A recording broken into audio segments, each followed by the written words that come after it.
So I've got good news and bad news. The good news is the Texas legislature is going to have to deliver conservative results this session if they want to be taken seriously. And that is due to so many of you, Texans, conservatives, who showed up and kept Republicans in control of the Texas House. The bad news is that the signals that keep getting sent to us are worrisome. And in fact, they indicate that many of the elected politicians in Texas actually endorse a status quo that is problematic to the advancing of conservative policies in the Lone Star State.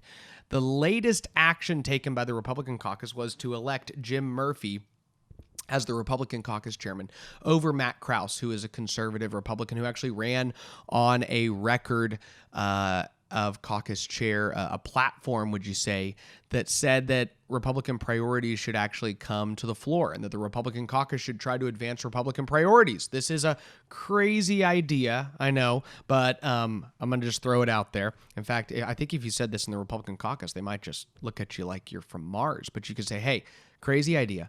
If Republicans control the legislature, we should pass Republican policies. I know it's out there. Sounds a lot like what the Democrats do, but maybe we should try it. Okay. In that election, you had two options. One was Matt Krause and one was Jim Murphy.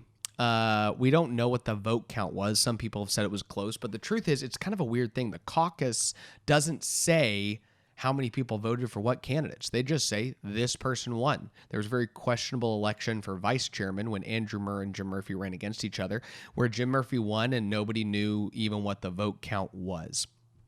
So this is not something that breeds trust within the Republican caucus, but that's fine. Jim Murphy got elected. He is the chairman of the Republican caucus. So for those of you who don't know Jim Murphy, he is a state representative from the Houston area. I've known him since he came into the legislature. In fact, I was 17 years old his very first session. I was an intern in the office of Nathan Macias, my dad, who was a fellow freshman state representative with Representative Murphy. We are going to cut to a story that was done about 2 years ago regarding Representative Murphy and his current situation as a state representative and the ways he's used his office to profit himself. So we're going to go to this story and then come back here in just a second. He is an elected official representing people living on Houston's west side, but State Representative Jim Murphy also has a second government job, one that pays him hundreds of thousands of dollars a year in salary and bonuses. The problem? Well, Channel 2 Investigates uncovered potential conflicts, and it made us ask, who is he really representing? Investigator Mario Diaz lays out the case, and he tracks down Representative Murphy to get answers. This must be a sweeps week. No, sir, it's a question and answer week, and I'm trying to get to the bottom of it. Meet State Representative Jim Murphy. He has two taxpayer-funded jobs, one serving the 133rd District in West Houston, the other, well, that's unclear. Are you a independent contractor, a consultant, a general manager? What are you? No, I appreciate your interest, and really, I know you're working hard. And so, I mean, we have your contracts here, and there's a lot of interesting things in these contracts. Employment contracts between Murphy and the West Chase District, a government agency on the west side, shows Murphy making over $26,000 a month. That's a whopping $312,000 a year. It also lists him as a consultant, even though the website clearly says he's the general manager. So what's the problem? State law says no member of the legislature may hold any other office or position of profit, except as a notary public. In other words, a legislator cannot hold another taxpayer-funded job. They showcase you throughout all of these websites and social media as the general manager. Right. No, that's the role I play. As Channel 2 Investigates uncovered, aside from his regular monthly fee from West Chase, in 2014, Murphy began receiving bonuses for securing funding, not for his constituents, but for the district that cuts his check. In fact, he can earn up to $6,000 if he's able to secure $1 million or more from TxDOT for highway projects. And lucky for him, his job as a legislator grants him plenty of access to lawmakers and agencies in Austin. He's already gone. But when we tried to get access to Murphy at his West Chase office, he left through a back door. down 13 flights of stairs. Can't believe the state rep would go out the back door. I mean, he's faced tougher questions, I'm certain, up in Austin. It's a scheduling issue, Mario. 20 minutes later, we showed up to the address Murphy lists as his consulting company headquarters. It happens to be his home. I don't work for free, Mario. No, you work for $312,000 a year, and you're getting bonuses that you're admitting that you've been paid. Correct. Those bonuses paid from taxes collected by Westchase. Remember, he is also a representative, elected to serve his constituents. But who are you representing at the end of the day if Westchase District gives you $6,000 as a bonus? You know, this contract is for these services. We're proud to provide them, and they're not in conflict at all with what I'm doing at the state. Representative Murphy, though, if you're getting $6,000 from the Westchase District, Right. and your representative district bleeds into the other, who are you representing at the end of the day, sir? Well, I don't think there's any question. Who? Well, I mean, clearly, we're representing either the district when I'm doing district stuff or the state when I'm doing state stuff. Funny thing about this is Mr. Murphy and the district seem to be whatever they want to make themselves. We had Michael Wynn, a former federal prosecutor, take a closer look. A substantial amount of his compensation depends on decisions of administrative agencies. You know, one has to wonder why in the world he's even in the legislature to begin with. In Austin, it took Bay Scoggin 3 seconds to sum up what we uncovered. Look, it's a tough thing to sell, and I don't think it's right. Scoggin is the director of Texas Public Interest Research Group, a government watchdog. How do the voters in Representative Murphy's district know that he is looking out for them here when he has the incentives based in here? I don't think that they do. Any common sense person knows that if you get a chance to make some money, you know, you're going to try and get that done. This is just not the thing that we elect our representatives to do. So how much did Murphy make in bonuses? He told me it was roughly $7,500 per year since 2014. In reality, these documents from the Westchase District show that he was paid $78,600 for achieving special projects.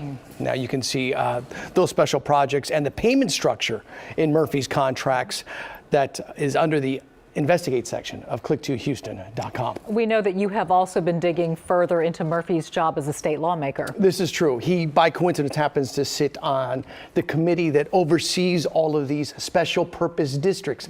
The same one that pays him $312,000 per year, Right. Those type of districts. He is the chair of that committee. We're going to look into that story tomorrow on For obviously. possible conflict. Right? Yes, exactly. All right, Mario. Mario, thank you very much. Insert story. Come back. Wow.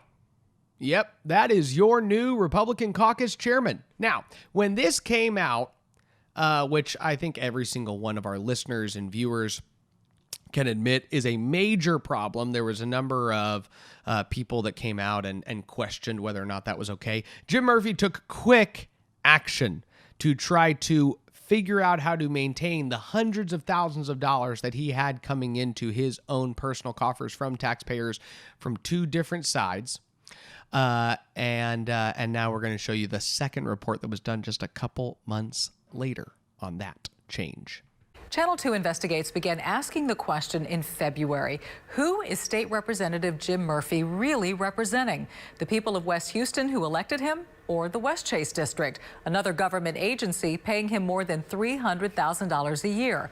Investigator Mario Diaz exposed potential conflicts of interest. Now his reports are getting results. Mario has Murphy's new contract, and he's explaining why the state attorney general is being asked to weigh in.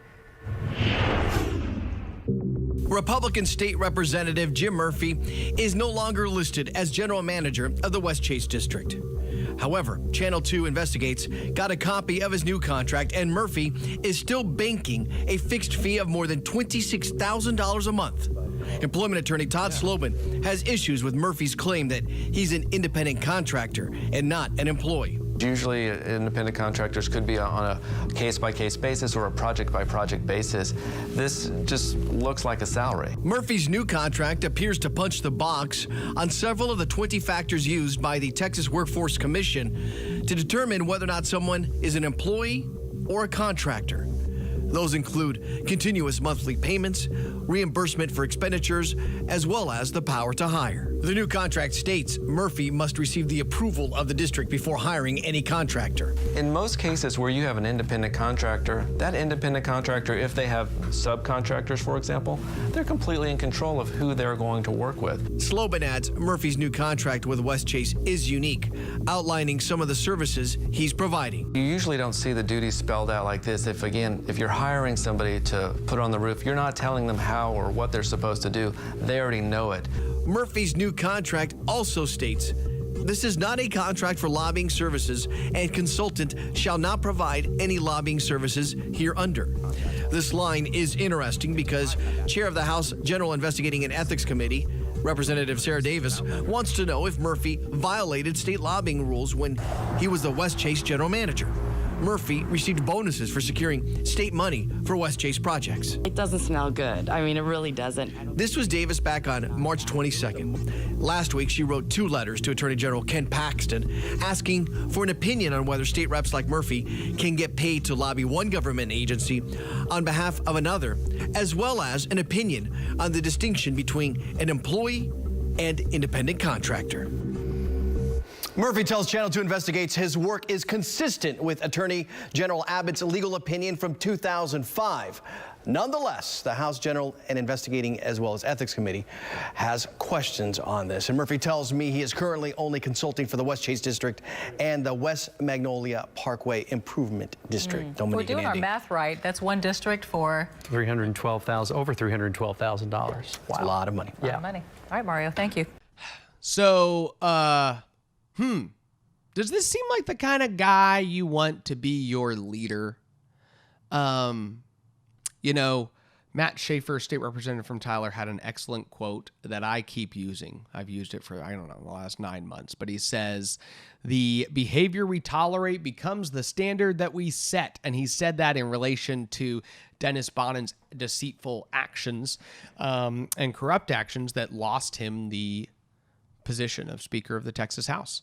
And actually, that is a perfect segue into our next highlight of who Jim Murphy is as a state representative. But I want you to think about the fact of looking through the last, couple minutes of these stories that have been done on Chairman Murphy and soon to be, Caucus Chair Murphy, and think about the fact that state representatives, Republican state representatives, a majority of them, knowing all this, said that is who we want to lead our caucus.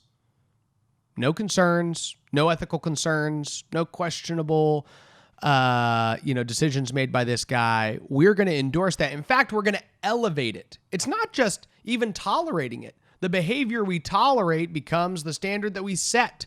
No, what about the behavior that you elevate? That's definitely the standard you're setting, by the way. So if anybody doesn't think that we do have a culture problem in the Texas House, then you would have to be naive, or you would have to actually enjoy the culture to the extent that you just wanted to cover it up and keep it as it is in the status quo situation that it is. So many of our listeners don't know Jim Murphy or the Texas House or people like that, but you need to know that this is what's going on in your house, in your Republican House. So rewind, a recording came out about Dennis Bonin. In fact, Michael Sullivan accused Dennis Bonin of, accurately accused Dennis Bonin of being a lying, duplicitous individual. I don't call him a leader because he didn't display leadership. He displayed selfish, self-centered behavior. And at that time, Michael Sullivan said, hey, I'm not going to release the recording publicly, but I am going to allow state legislators to come listen to the recording to see or say whether I am accurate or not. And legislators began to come in to a law office in Austin and listen to the recording between Speaker Dennis Bonin and Mr. Michael Quinn Sullivan. And many of them came out of that meeting and said, well, there really were 2 different responses. Some state legislators came out and said, this is a problem, this is wrong, Dennis Bonin has lied to us, which was the truth. Some went in and just came out and were quiet about it. And the truth is those people are, kind of par for the course in the legislature, right? They might have a problem with it, but they wouldn't want to say it. A lot of public officials like to act like private citizens, right? They want to get the benefits of being a public official, but not the accountability aspect of being a public official. So they wouldn't want to take a public stance on this situation. Might make them look bad. But not Jim Murphy. Jim Murphy was the one state representative that went in and listened to this recording and proudly went out and just blatantly lied about it. This is after all of these other news stations, right? So Jim Murphy says the focus of this meeting was the 2020 elections and to have empowered Texans stop funding races against the Republicans. This is one of the things he says. Speaker Bonin and Chairman Burrows made that point multiple times to bring the meeting back to the focus of the meeting, the 2020 elections. The speaker made it very clear that he did not want his organization, being Michael's, targeting Republican incumbents in primaries, period. Well, we now know that that's not true because the recording was then released. And I remember talking to several reporters after the recording was released who said, what recording did Jim Murphy hear? What did he listen to? Because it's blatantly false what he said. So not only does he have really questionable business dealings as a state legislator, not only is he taking hundreds of thousands of dollars from taxpayers and then actually getting paid bonuses if he's able to get TxDOT to give more money to the other taxpayer entity that he's getting paid hundreds of thousands of dollars to represent. And he's a state representative with influence over TxDOT and governing authority over TxDOT. That seems like a problem. But he's also willing to just blatantly lie, not only to his colleagues, by the way, because a lot of his colleagues hadn't heard the recording. So his statements here were lying directly to his colleagues that just elected him as chairman of the Republican Caucus. But he also lied to all of Texans. Every single Texan that could read this story on the Dallas Morning News, Jim Murphy just blatantly lied to. So, this is the Republican caucus. Is that a problem? Should you be concerned? Probably.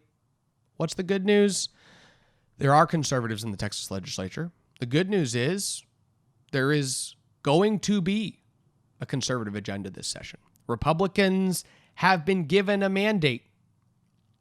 Millions of Texans showed up and voted who had never voted before. And these people voted to send Republicans to the Texas House. And they voted for President Donald Trump because he kept his promises. He ran on something and he delivered it. And they showed up to vote for President Trump. They didn't show up to vote for their state representative, to be honest. Many of these new voters didn't even know who their state representative was. They showed up, they voted for the president, and then walking down the ballot, they voted Republican, Republican, Republican, Republican, because in their opinion, because of the top of the ticket and because the top of the ticket had kept his promises that he made, they trusted that Republicans would keep the promises that they are making. So we're going to have a conservative session. The train is leaving the station. And I really hope that legislators are ready to deliver on those results. But if you are someone who is concerned, if you are somebody who would like to know what's going on and what signals the Republican caucus is sending, you should know that the recent election of Jim Murphy is a really troubling signal. Not just from a policy perspective. It actually goes beyond that. It goes to an ethical perspective. It goes to a conduct perspective. It goes to a fiscal responsibility perspective. It goes to an honesty perspective. The caucus is not sending a signal that they want to have an honest session or that they want to have honest communication with you Texans. Jim Murphy already goes out publicly and lies to people in public all the time. And now he's going to be the voice of the Republican caucus. So should you believe the statements that the Republican caucus makes? You should probably take them with a grain of salt. Should you think that the Texas Republican caucus is pushing ethical behavior throughout the legislature? You should probably question that. Does that mean that all legislators are unethical? Absolutely not. Does that mean all legislators have problematic business dealings? Absolutely not. But does it mean that when they knew that one of their own colleagues had some really serious issues, they elevated him to leadership? They lift that kind of stuff up. That is the culture problem in the Texas legislature. Pancho Narvaez said, Pancho Narvaez is the Democrat state representative who got caught with some cocaine at the airport and resigned, went to rehab, comes out, and in AA, they teach you brutal honesty. And Poncho's a pretty straight shooter. He was honestly a pretty straight shooter in the legislature, but one of the things he admitted in his open letter was that he not only was a dynamic, charismatic, impressive person, but he had a propensity or an ability or a skill set to color outside the lines, to operate in the gray areas. And he said that behavior like his was rewarded in the legislature. Now, you might think that if a Democrat state representative who's now sober says, wow, the Texas legislature rewards bad behavior, that's the culture of the Texas House, that enough legislators would go, wow, maybe we should not be rewarding this type of behavior. Maybe we shouldn't be a house that says, who are the people who color outside the lines? Let's lift them up in leadership. And maybe once even a Democrat state representative comes out and says that, there's enough of a pricking of the conscience to go, wow, maybe we need to rethink the way we're operating in the Texas House. But not for a majority of Republicans in the caucus, unfortunately. So, that is the biggest piece of news you need to know this week. There's a lot of other stuff going on, and we'll come to you with more of that. I hope this Advent season is a blessing to many of you. I hope the Christmas season is a time where you're able to anticipate the coming of the King. And I hope and pray that the Texas legislature at some point this session wakes up, that Republicans in the caucus can think for just a second that maybe they shouldn't be rewarding unethical, deceitful behavior. The truth is, the behavior displayed by Dustin Burrows and Dennis Bonnen are par for the course in the Texas House. And it seems like the legislatures want more of that, which is really unfortunate. The good news is, the scoreboard's the scoreboard. And at the end of the session, we're going to know whether or not they actually listen to the voters that came out. Because even a bad legislator can deliver good results if they believe that they need to. And they do need to. I hope you have a blessed week. God bless. Thank you for watching The Luke Macias Show. This show is brought to you by Scorecard Media. Please visit TexasScorecard.com to read up on all things Texas. Scorecard also has multiple other podcasts. Now, they're not as good as this show, but you should still check them out. If you want to support our podcast, please consider subscribing on any of the platforms that you're listening to us on or watching us here on Facebook or YouTube. Leave a review as well. This helps other Texans find our content and allows our show to grow. Thank you. God bless you, and God bless Texas.